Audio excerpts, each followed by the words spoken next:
ओम श्री गणेशाय नमः। ओम नमः शिवाय।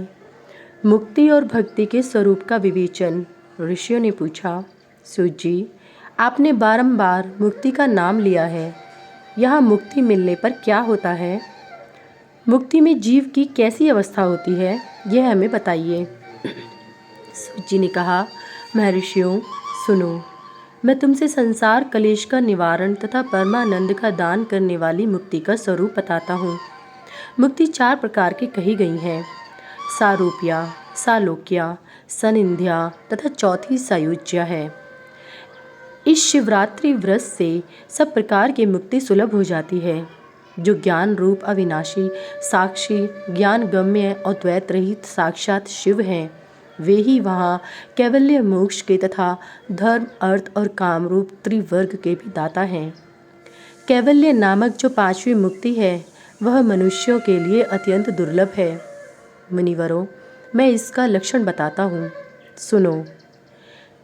जिनसे यह समस्त जगत उत्पन्न होता है, जिनके द्वारा इसका पालन होता है तथा अंततोगत्वा यह जिनमें लीन होता है, वे ही शिव हैं। जिससे यह संपूर्ण जगत व्याप्त है, वही शिव का रूप है। मुनीश्वरों, वेदों में शिव के 2 रूप बताए गए हैं, सकल और निष्कल। शिव तत्व सत्य ज्ञान अनंत एवं सच्चिदानंद नाम से प्रसिद्ध हैं। निर्गुण उपाधि रहित अविनाशी शुद्ध एवं निरंजन निर्मल है। वह न लाल है न पीला, न सफ़ेद है न नीला, न छोटा है न बड़ा और न मोटा है और न महीन। जहाँ से मन सहित वाणी उसे न पाकर लौट आती है, वह परब्रह्म परमात्मा ही शिव कहलाता है। जैसे आकाश सर्वत्र व्यापक है, उसी प्रकार यह शिव तत्व भी सर्वव्यापी है। यह माया से परे संपूर्ण द्वंद्वों से रहित तथा मत्सरता शून्य परमात्मा है। यहाँ शिव ज्ञान का उदय होने से निश्चय ही उसकी प्राप्ति होती है। अथवा द्विजों, सूक्ष्म बुद्धि के द्वारा शिव का ही भजन ध्यान करने से सत्पुरुषों को शिव पद की प्राप्ति होती है। संसार में ज्ञान की प्राप्ति अत्यंत कठिन है, परंतु भगवान का भजन अत्यंत सुकर माना गया है। इसलिए संत शिरोमणि पुरुष मुक्ति के लिए भी शिव का भजन ही करते हैं। ज्ञान स्वरूप मोक्षदाता परमात्मा शिव भजन के ही अधीन है।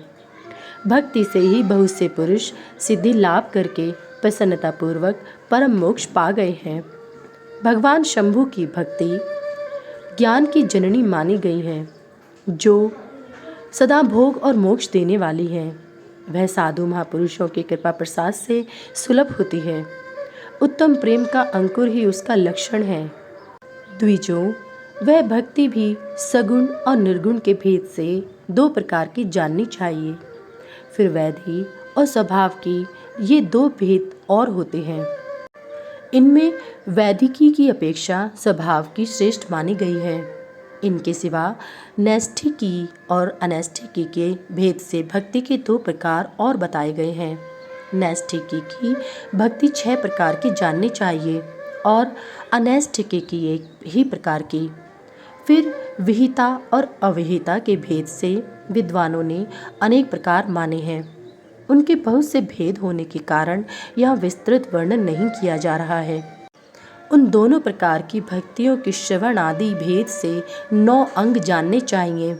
भगवान की कृपा के बिना इन भक्तियों का संपादन होना कठिन है और उनकी कृपा से सुगमतापूर्वक इनका साधन होता है।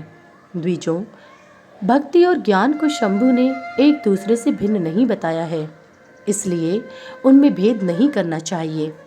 ज्ञान और भक्ति दोनों के ही साधक को सदा सुख मिलता है।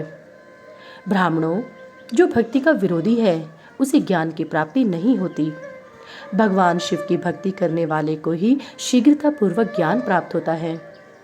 अतः मुनीश्वरों, महेश्वर की भक्ति का साधन करना आवश्यक है, उसी से सबको सिद्धि होगी, इसमें संशय नहीं है।